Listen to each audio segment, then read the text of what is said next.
Welcome to Fantasy Realm Reads. Today we're diving into the world of Sherlock Holmes with one of Sir Arthur Conan Doyle's captivating mysteries. Get ready to unravel the adventure of the cardboard box in its entirety. Join us as we follow the brilliant detective and his trusted companion, Dr. Watson, on a journey filled with intrigue, suspense, and classic Holmesian deduction. Sit back, relax, and enjoy this full story of mystery and adventure. The Adventure of the Cardboard Box by Sir Arthur Conan Doyle. In choosing a few typical cases which illustrate the remarkable mental qualities of my friend Sherlock Holmes, I have endeavored as far as possible to select those which presented the minimum of sensationalism while offering a fair field for his talents. It is, however, unfortunately impossible entirely to separate the sensational from the criminal, and a chronicler is left in the dilemma that he must either sacrifice details which are essential to his statement and so give a false impression of the problem, or he must use matter which chance and not choice has provided him with. With this short preface, I shall turn to my notes of what proved to be a strange, though a peculiarly terrible, chain of events. It was a blazing hot day in August. Baker Street was like an oven, and the glare of the sunlight upon the yellow brickwork of the house across the road was painful to the eye. It was hard to believe that these were the same walls which loomed so gloomily through the fogs of winter. Our blinds were half drawn, and Holmes lay curled upon the sofa, reading and rereading a letter which he had received by the morning post. For myself, my term of service in India had trained me to stand heat better than cold, and a thermometer at 90 was no hardship. But the morning paper was uninteresting. Parliament had risen. Everybody was out of town, and I yearned for the glades of the New Forest or the shingle of Southsea. A depleted bank account had caused me to postpone my holiday, and as to my companion, neither the country nor the sea presented the slightest attraction to him. He loved to lie in the very center of 5 millions of people, with his filaments stretching out and running through them, responsive to every little rumor or suspicion of unsolved crime. Appreciation of nature found no place among his many gifts, and his only change was when he turned his mind from the evil doer of the town to track down his brother of the country. Finding that Holmes was too absorbed for conversation, I had tossed aside the barren paper, and leaning back in my chair, I fell into a brown study. Suddenly, my companion's voice broke in upon my thoughts. "You are right, Watson," said he. "It does seem a most preposterous way of settling a dispute." "Most preposterous," I exclaimed, and then suddenly realizing how he had echoed the inmost thought of my soul, I sat up in my chair and stared at him in blank amazement. "What is this, Holmes?" I cried. "This is beyond anything which I could have imagined." He laughed heartily at my perplexity. "You remember," said he, "that some little time ago when I read you the passage in one of Poe's sketches in which a close reasoner follows the unspoken thoughts of his companion, you were inclined to treat the matter as a mere tour de force of the author. On my remarking that I was constantly in the habit of doing the same thing, you expressed incredulity." "Oh, no." "Perhaps not with your tongue, my dear Watson, but certainly with your eyebrows. So when I saw you throw down your paper and enter upon a train of thought, I was very happy to have the opportunity of reading it off, and eventually of breaking into it as a proof that I had been in rapport with you. But I was still far from satisfied. In the example which you read to me," said I, "the reasoner drew his conclusions from the actions of the man whom he observed.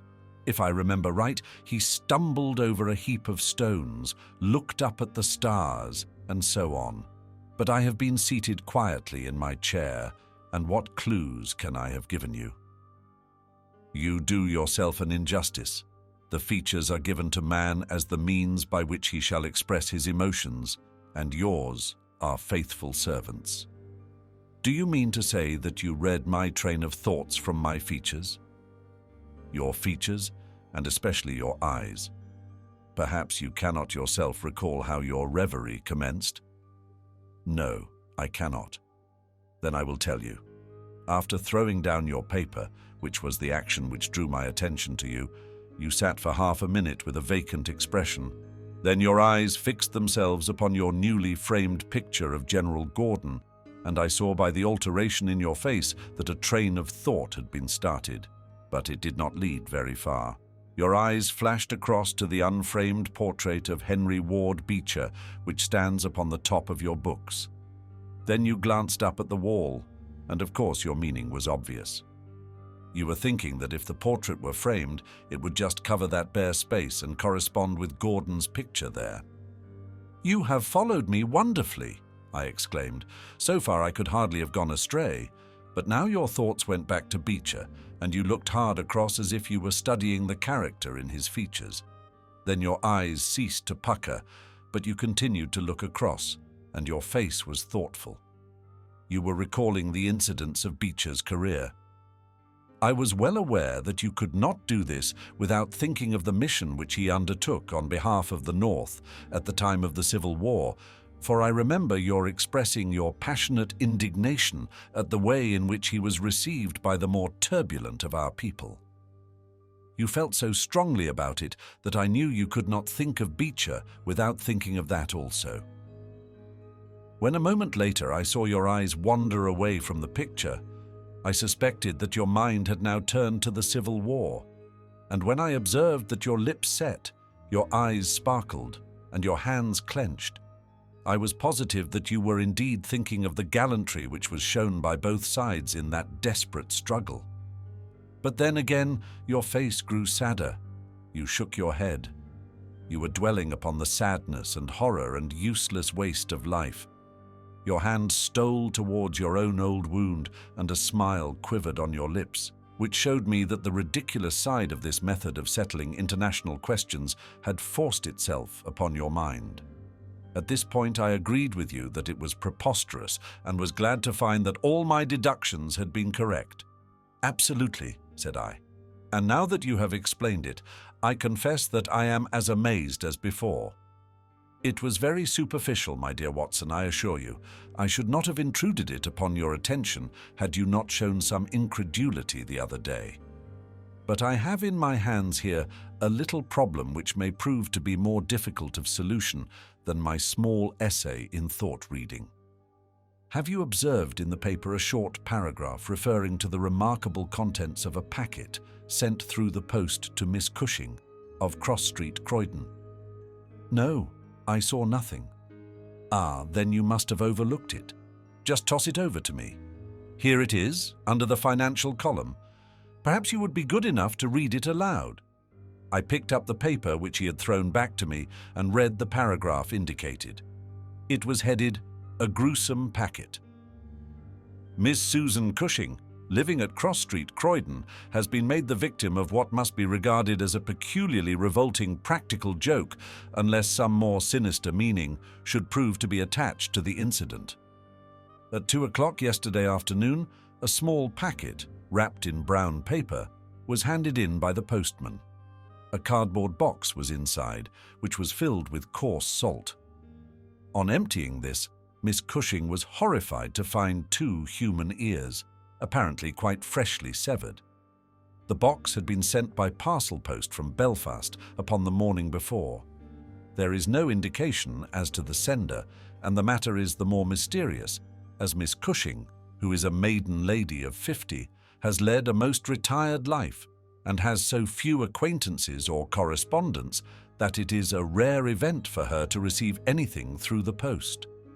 Some years ago, however, when she resided at Penge, she let apartments in her house to 3 young medical students whom she was obliged to get rid of on account of their noisy and irregular habits. The police are of opinion that this outrage may have been perpetrated upon Miss Cushing by these youths, who owed her a grudge and who hoped to frighten her by sending her these relics of the dissecting rooms. Some probability is lent to the theory by the fact that one of these students came from the north of Ireland and, to the best of Miss Cushing's belief, from Belfast. In the meantime, the matter is being actively investigated, Mr. Lestrade, one of the very smartest of our detective officers, being in charge of the case." "So much for the Daily Chronicle," said Holmes as I finished reading. "Now for our friend Lestrade.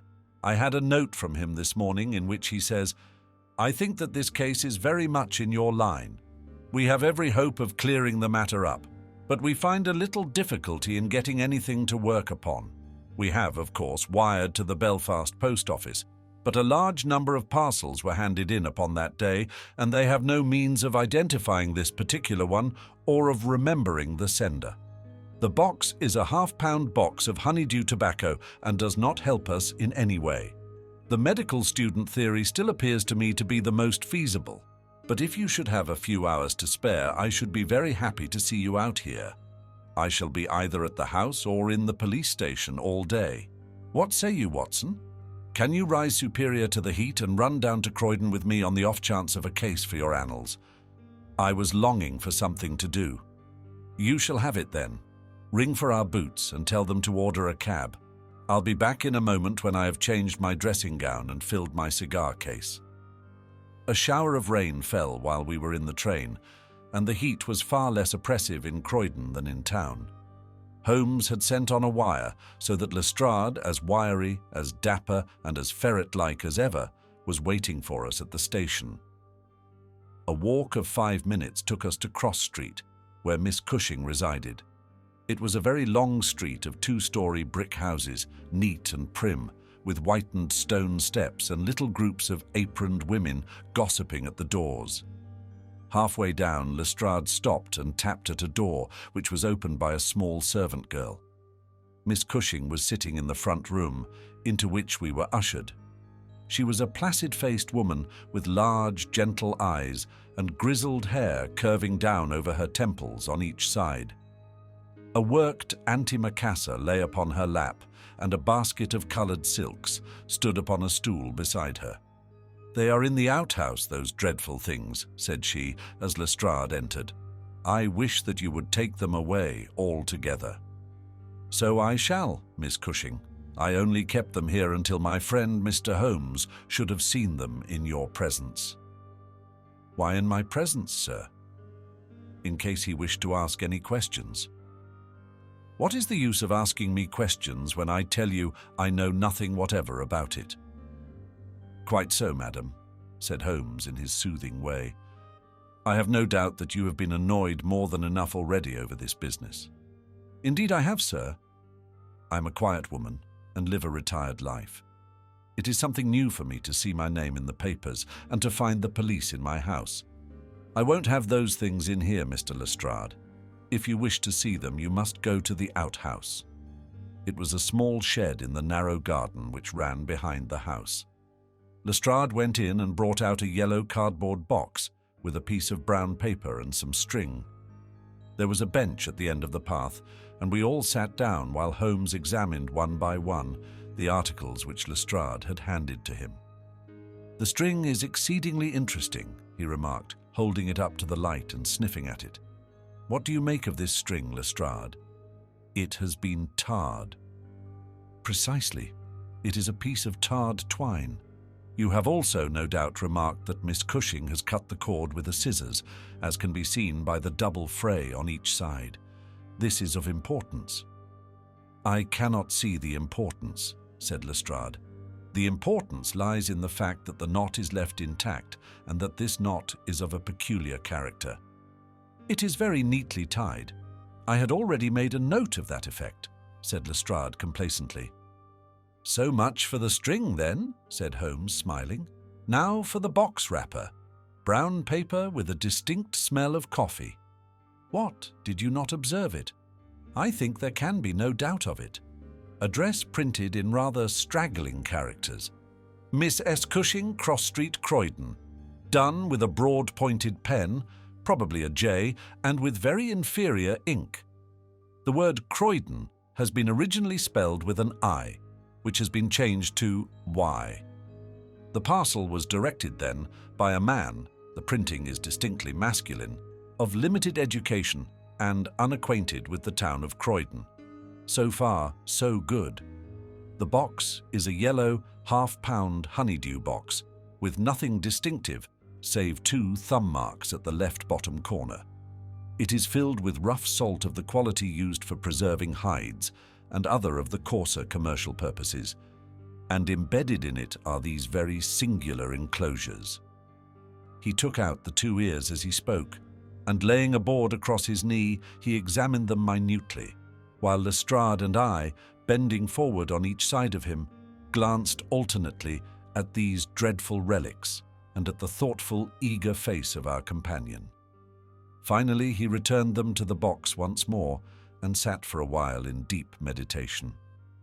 "You have observed, of course," said he at last, "that the ears are not a pair." "Yes, I have noticed that. But if this were the practical joke of some students from the dissecting rooms, it would be as easy for them to send 2 odd ears as a pair." "Precisely. But this is not a practical joke." "You are sure of it?" "The presumption is strongly against it. Bodies in the dissecting rooms are injected with preservative fluid. These ears bear no signs of this. They are fresh, too. They have been cut off with a blunt instrument, which would hardly happen if a student had done it. Again, carbolic or rectified spirits would be the preservatives, which would suggest themselves to the medical mind, certainly not rough salt. I repeat that there is no practical joke here, but that we are investigating a serious crime." A vague thrill ran through me as I listened to my companion's words and saw the stern gravity which had hardened his features. This brutal preliminary seemed to shadow forth some strange and inexplicable horror in the background. Lestrade, however, shook his head like a man who is only half convinced. "There are objections to the joke theory, no doubt," said he, "but there are much stronger reasons against the other. We know that this woman has led a most quiet and respectable life at Penge, and here for the last 20 years. She has hardly been away from her home for a day during that time. Why on earth, then, should any criminal send her the proofs of his guilt, especially as, unless she is a most consummate actress, she understands quite as little of the matter as we do?" "That is the problem which we have to solve," Holmes answered. "And for my part, I shall set about it by presuming that my reasoning is correct and that a double murder has been committed. One of these ears is a woman's, small, finely formed, and pierced for an earring. The other is a man's, sunburned, discolored, and also pierced for an earring. These 2 people are presumably dead, or we should have heard their story before now. Today is Friday. The packet was posted on Thursday morning. The tragedy then occurred on Wednesday or Tuesday or earlier. If the 2 people were murdered, who but their murderer would have sent this sign of his work to Miss Cushing? We may take it that the sender of the packet is the man whom we want, but he must have some strong reason for sending Miss Cushing this packet. What reason, then? It must have been to tell her that the deed was done, or to pain her, perhaps. But in that case, she knows who it is. Does she know? I doubt it. If she knew, why should she call the police in? She might have buried the ears, and no one would have been the wiser. That is what she would have done if she had wished to shield the criminal. But if she does not wish to shield him, she would give his name. There is a tangle here which needs straightening out." He had been talking in a high, quick voice, staring blankly up over the garden fence, but now he sprang briskly to his feet and walked towards the house. "I have a few questions to ask Miss Cushing," said he. "In that case, I may leave you here," said Lestrade, "for I have another small business on hand. I think that I have nothing further to learn from Miss Cushing. You will find me at the police station." "We shall look in on our way to the train," answered Holmes. A moment later, he and I were back in the front room, where the impassive lady was still quietly working away at her antimacassar. She put it down on her lap as we entered and looked at us with her frank, searching blue eyes. "I am convinced, sir," she said, "that this matter is a mistake, and that the parcel was never meant for me at all. I have said this several times to the gentleman from Scotland Yard, but he simply laughs at me. I have not an enemy in the world, as far as I know, so why should anyone play me such a trick? I am coming to be of the same opinion, Miss Cushing, said Holmes, taking a seat beside her. I think that it is more than probable. He paused, and I was surprised on glancing round to see that he was staring with singular intentness at the lady's profile. Surprise and satisfaction were both for an instant to be read upon his eager face, though when she glanced round to find out the cause of his silence, he had become as demure as ever. I stared hard myself at her flat, grizzled hair, her trim cap, her little gilt earrings, her placid features. But I could see nothing which could account for my companion's evident excitement. There were one or two questions. "Oh, I am weary of questions," cried Miss Cushing impatiently. "You have 2 sisters, I believe. How could you know that?" "I observed the very instant that I entered the room that you have a portrait group of 3 ladies upon the mantelpiece, one of whom is undoubtedly yourself, while the others are so exceedingly like you that there could be no doubt of the relationship. Yes, you are quite right. Those are my sisters, Sarah and Mary. And here at my elbow is another portrait, taken at Liverpool, of your younger sister, in the company of a man who appears to be a steward by his uniform. I observed that she was unmarried at the time. You are very quick at observing. That is my trade. Well, you are quite right. But she was married to Mr. Browner a few days afterwards. He was on the South American line when that was taken, but he was so fond of her that he couldn't abide to leave her for so long, and he got into the Liverpool and London boats." "Ah, the Conqueror, perhaps?" "No, the Mayday, when last I heard. Jim came down here to see me once. That was before he broke the pledge, but afterwards he would always take drink when he was ashore, and a little drink would send him stark, staring mad.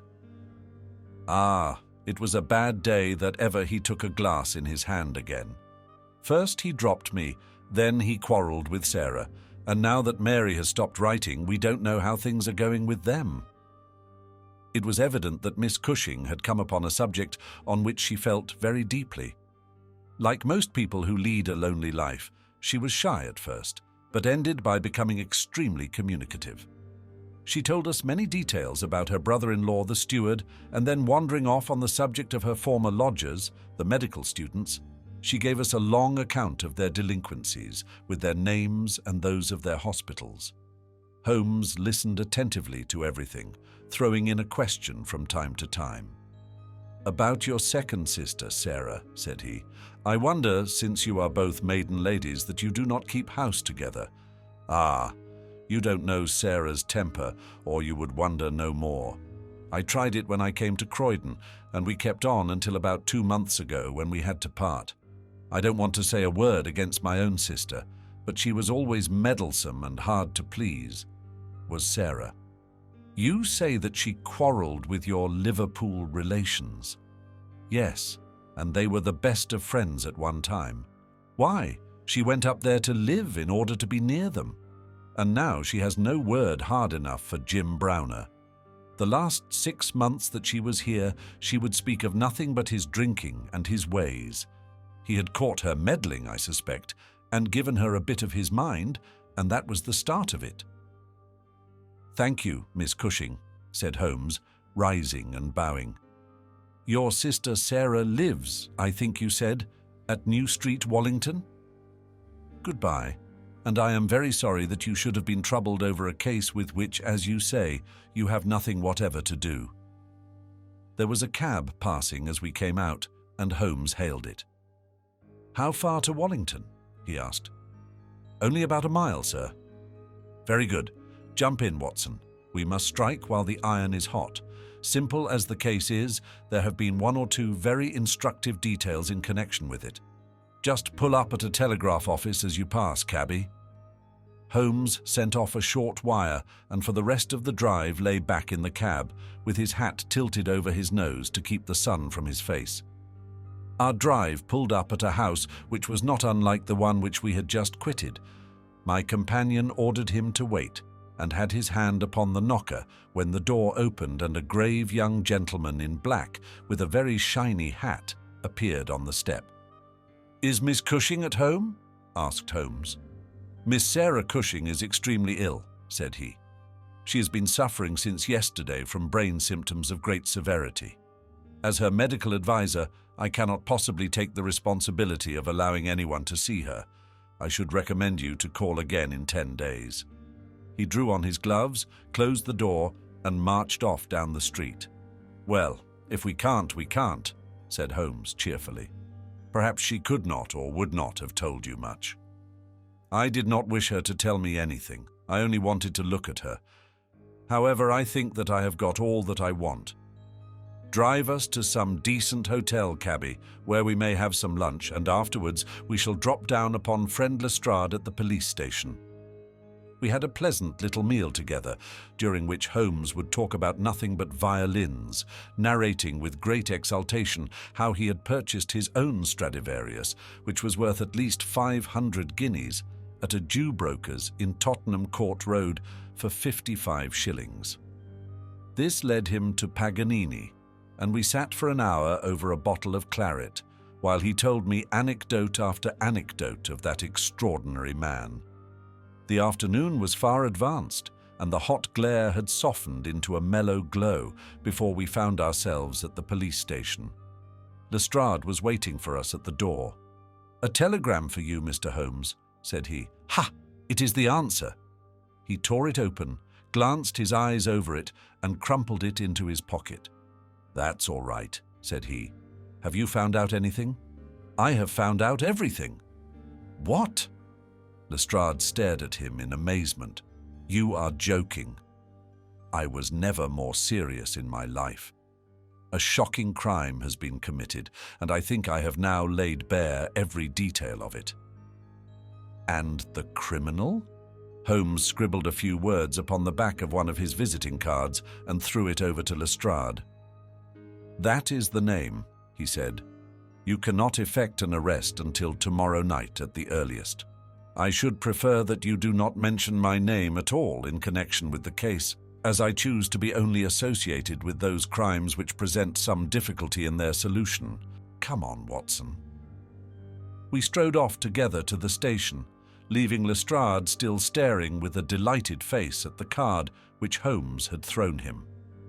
"The case," said Sherlock Holmes as we chatted over our cigars that night in our rooms at Baker Street, "is one where, as in the investigations which you have chronicled under the names of A Study in Scarlet and of The Sign of 4, we have been compelled to reason backward from effects to causes. I have written to Lestrade asking him to supply us with the details which are now wanting, and which he will only get after he had secured his man.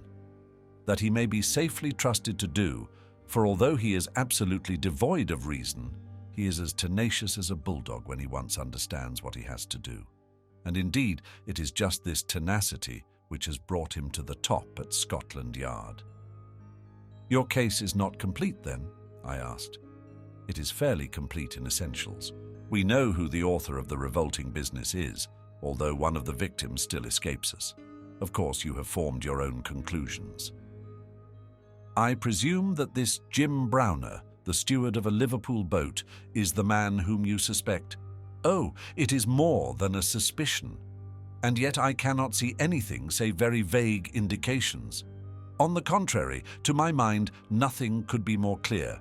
Let me run over the principal steps. We approached the case, you remember, with an absolutely blank mind, which is always an advantage. We had formed no theories. We were simply there to observe and to draw inferences from our observations. What did we see first? A very placid and respectable lady, who seemed quite innocent of any secret, and a portrait which showed me that she had 2 younger sisters. It instantly flashed across my mind that the box might have been meant for one of these. I set the idea aside as one which could be disproved or confirmed at our leisure. Then we went to the garden, as you remember, and we saw the very singular contents of the little yellow box. The string was of the quality which is used by sailmakers aboard ship, and at once a whiff of the sea was perceptible in our investigation. when I observed that the knot was one which is popular with sailors, that the parcel had been posted at a port, and that the male ear was pierced for an earring which is so much more common among sailors than landsmen, I was quite certain that all the actors in the tragedy were to be found among our seafaring classes. When I came to examine the address of the packet, I observed that it was to Miss S. Cushing. Now, the oldest sister would, of course, be Miss Cushing, and although her initial was S, it might belong to one of the others as well. In that case, we should have to commence our investigation from a fresh basis altogether. I therefore went into the house with the intention of clearing up this point. I was about to assure Miss Cushing that I was convinced that a mistake had been made when you may remember that I came suddenly to a stop. The fact was that I had just seen something which filled me with surprise and at the same time narrowed the field of our inquiry immensely. As a medical man, you are aware, Watson, that there is no part of the body which varies so much as the human ear. Each ear is, as a rule, quite distinctive and differs from all other ones. In last year's Anthropological Journal, you will find 2 short monographs from my pen upon the subject. I had therefore examined the ears in the box with the eyes of an expert, and had carefully noted their anatomical peculiarities. Imagine my surprise, then, when on looking at Miss Cushing, I perceived that her ear corresponded exactly with the female ear which I had just inspected. The matter was entirely beyond coincidence. There was the same shortening of the pinna, the same broad curve of the upper lobe, the same convolution of the inner cartilage. In all essentials, it was the same ear. In the first place, her sister's name was Sarah, and her address had until recently been the same, so that it was quite obvious how the mistake had occurred and for whom the packet was meant. Then we heard of this steward, married to the third sister, and learned that he had at one time been so intimate with Miss Sarah that she had actually gone up to Liverpool to be near the Browners, but a quarrel had afterwards divided them. This quarrel had put a stop to all communications for some months, so that if Browner had occasion to address a packet to Miss Sarah, he would undoubtedly have done so to her old address. And now the matter had begun to straighten itself out wonderfully.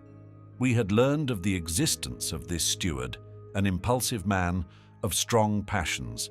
You remember that he threw up what must have been a very superior berth in order to be nearer to his wife, subject too to occasional fits of hard drinking.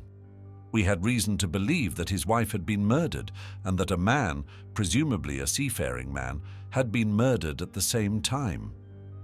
Jealousy, of course, at once suggests itself as the motive for the crime. And why should these proofs of the deed be sent to Miss Sarah Cushing? Probably because during her residence in Liverpool she had some hand in bringing about the events which led to the tragedy. You will observe that this line of boats call at Belfast, Dublin and Waterford, so that, presuming that Browner had committed the deed and had embarked at once upon his steamer, the May Day, Belfast would be the first place at which he could post his terrible packet. A second solution was at this stage obviously possible, and although I thought it exceedingly unlikely, I was determined to elucidate it before going further. An unsuccessful lover might have killed Mr. and Mrs. Browner, and the male ear might have belonged to the husband.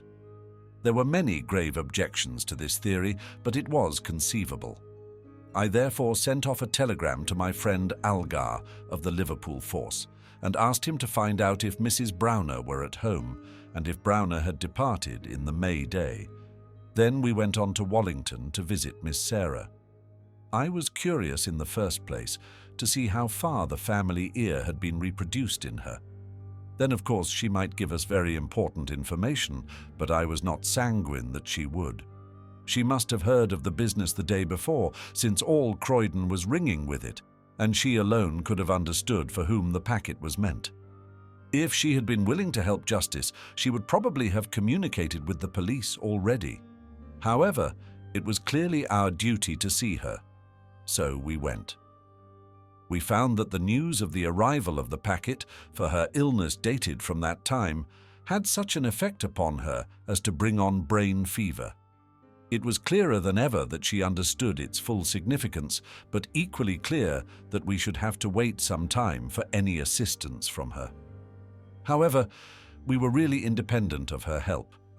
Our answers were waiting for us at the police station, where I had directed Algar to send them. Nothing could be more conclusive. Mrs. Browner's house had been closed for more than 3 days, and the neighbors were of opinion that she had gone south to see her relatives. It had been ascertained at the shipping offices that Browner had left aboard of the Mayday, and I calculate that she is due in the Thames tomorrow night. When he arrives, he will be met by the obtuse but resolute Lestrade, and I have no doubt that we shall have all our details filled in. Sherlock Holmes was not disappointed in his expectations. 2 days later, he received a bulky envelope which contained a short note from the detective and a typewritten document which covered several pages of foolscap. "Lestrade has got him all right," said Holmes, glancing up at me. "Perhaps it would interest you to hear what he says. My dear Mr. Holmes, in accordance with the scheme which we had formed in order to test our theories," the "we" is rather fine, Watson, is it not? "I went down to the Albert Dock yesterday at 6 p.m. and boarded the SS Mayday, belonging to the Liverpool, Dublin and London Steam Packet Company. On inquiry, I found that there was a steward on board of the name of James Browner, and that he had acted during the voyage in such an extraordinary manner that the captain had been compelled to relieve him of his duties. On descending to his berth, I found him seated upon a chest with his head sunk upon his hands, rocking himself to and fro. He is a big, powerful chap, clean-shaven and very swarthy, something like Aldridge, who helped us in the bogus laundry affair. He jumped up when he heard my business, and I had my whistle to my lips to call a couple of river police who were round the corner, but he seemed to have no heart in him, and he held out his hands quietly enough for the darbies. We brought him along to the cells, and his box as well, for we thought there might be something incriminating, but bar a big sharp knife such as most sailors have, we got nothing for our trouble. However, we find that we shall want no more evidence, for on being brought before the inspector at the station, he asked leave to make a statement, which was, of course, taken down just as he made it by our shorthand man. We had 3 copies typewritten, one of which I enclose. The affair proves, as I always thought it would, to be an extremely simple one, but I am obliged to you for assisting me in my investigation. With kind regards, yours very truly, G. Lestrade. The investigation really was a very simple one, remarked Holmes. But I don't think it struck him in that light when he first called us in. However, let us see what Jim Browner has to say for himself. This is his statement as made before Inspector Montgomery at the Shadwell police station, and it has the advantage of being verbatim. Have I anything to say? Yes, I have a deal to say. I have to make a clean breast of it all. You can hang me, or you can leave me alone. I don't care a plug which you do. I tell you I've not shut an eye in sleep since I did it, and I don't believe I ever will again until I get past all waking. Sometimes it's his face, but most generally it's hers. I'm never without one or the other before me. He looks frowning and black-like, but she has a kind of surprise upon her face. Aye, the white lamb. She might well be surprised when she read death on a face that had seldom looked anything but love upon her before. But it was Sarah's fault, and may the curse of a broken man put a blight on her and set the blood rotting in her veins. It's not that I want to clear myself. I know that I went back to drink, like the beast that I was. But she would have forgiven me. She would have stuck as close to me as a rope to a block if that woman had never darkened our door.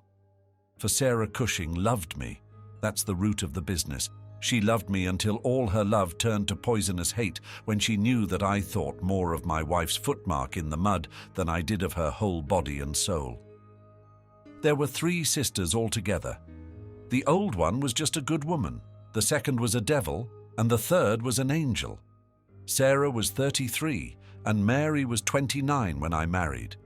We were just as happy as the day was long when we set up house together, and in all Liverpool there was no better woman than my Mary. And then we asked Sarah up for a week, and the week grew into a month, and one thing led to another, until she was just one of ourselves. I was blue ribbon at that time, and we were putting a little money by, and all was as bright as a new dollar. My God, whoever would have thought that it could have come to this? Whoever would have dreamed it? I used to be home for the weekends very often, and sometimes if the ship were held back for cargo, I would have a whole week at a time, and in this way I saw a deal of my sister-in-law, Sarah. She was a fine, tall woman, black and quick and fierce, with a proud way of carrying her head and a glint from her eye like a spark from a flint. But when little Mary was there, I had never a thought of her, and that I swear as I hope for God's mercy.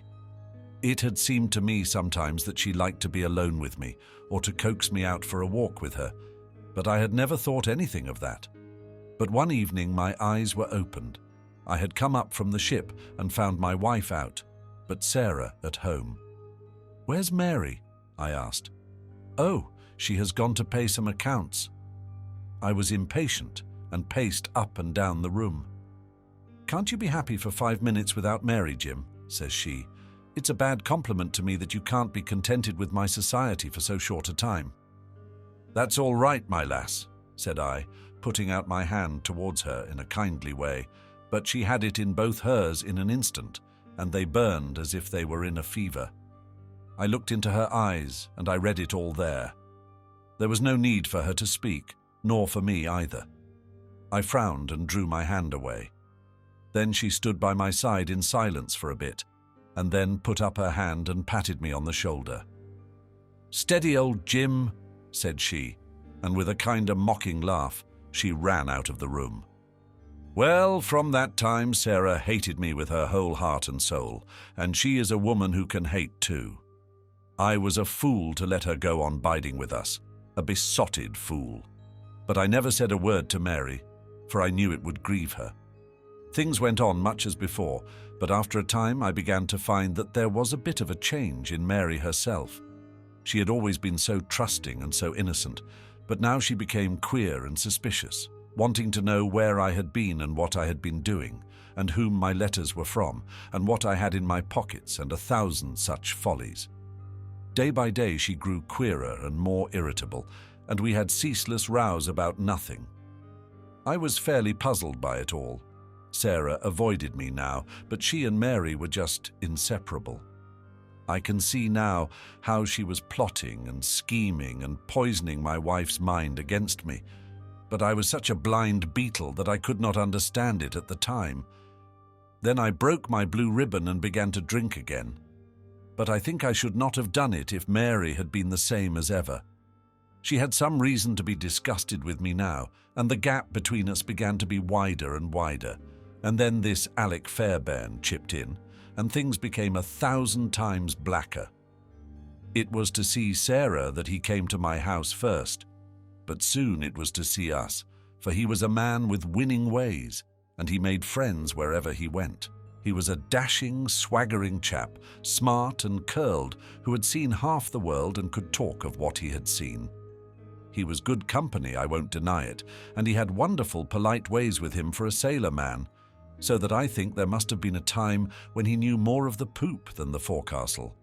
For a month he was in and out of my house, and never once did it cross my mind that harm might come of his soft, tricky ways. And then at last, something made me suspect, and from that day my peace was gone forever. It was only a little thing too. I had come into the parlour unexpected, and as I walked in at the door, I saw a light of welcome on my wife's face. But as she saw who it was, it faded again, and she turned away with a look of disappointment. That was enough for me. There was no one but Alec Fairbairn whose step she could have mistaken for mine. If I could have seen him, then I should have killed him, for I have always been like a madman when my temper gets loose. Mary saw the devil's light in my eyes, and she ran forward with her hands on my sleeve. "Don't, Jim, don't," says she. "Where's Sarah?" I asked. "In the kitchen," says she. "Sarah," says I as I went in, "this man Fairbairn is never to darken my door again." "Why not?" says she. "Because I order it." "Oh," says she, "if my friends are not good enough for this house, then I am not good enough for it either."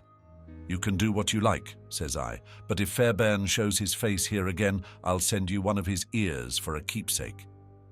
She was frightened by my face, I think, for she never answered a word, and the same evening she left my house.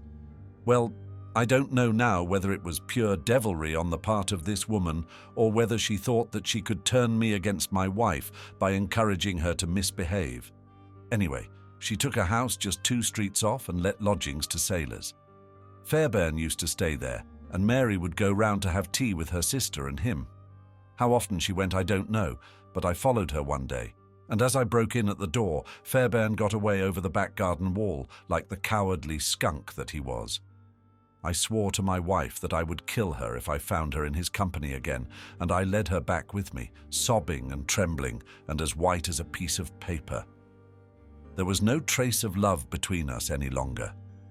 I could see that she hated me and feared me, and when the thought of it drove me to drink, then she despised me as well. Well, Sarah found that she could not make a living in Liverpool, so she went back, as I understand, to live with her sister in Croydon, and things jogged on much the same as ever at home. And then came this week and all the misery and ruin. It was in this way. We had gone on the May Day for a round voyage of 7 days, but a hogshead got loose and started one of our plates, so that we had to put back into port for 12 hours. I left the ship and came home, thinking what a surprise it would be for my wife, and hoping that maybe she would be glad to see me so soon.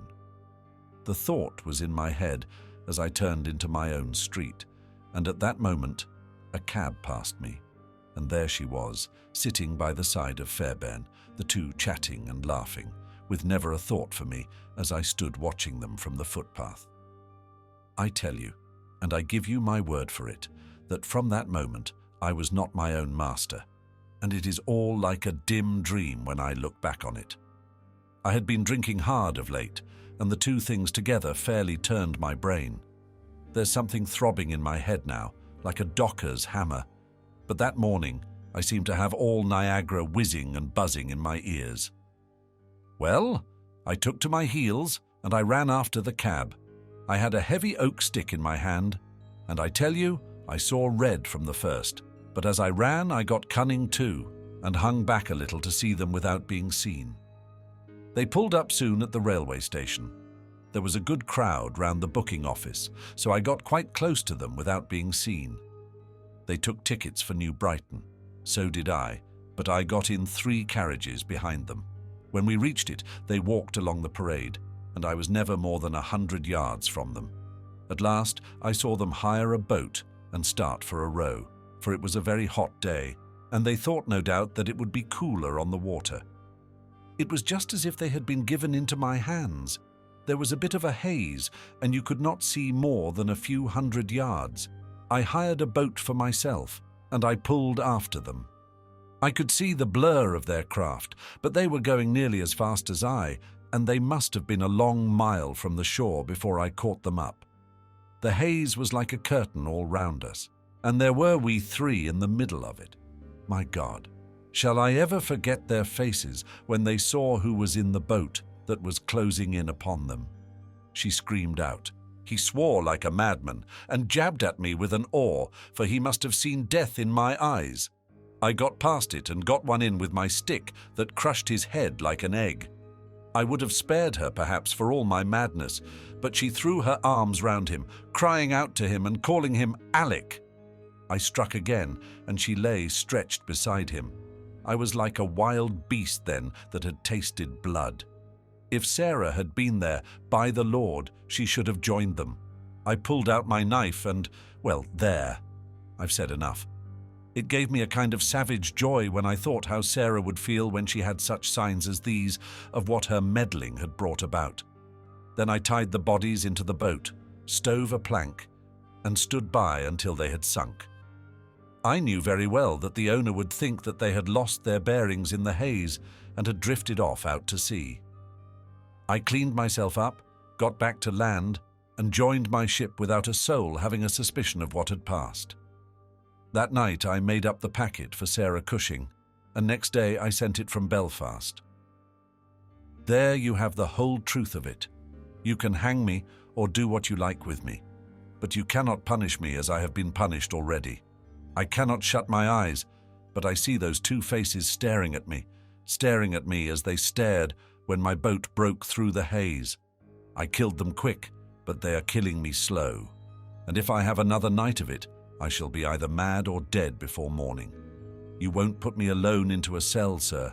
For pity's sake, don't, and may you be treated in your day of agony as you treat me now." "What is the meaning of it, Watson?" said Holmes solemnly as he laid down the paper. "What object is served by this circle of misery and violence and fear? It must tend to some end, or else our universe is ruled by chance, which is unthinkable. But what end? There is the great standing perennial problem to which human reason is as far from an answer as ever.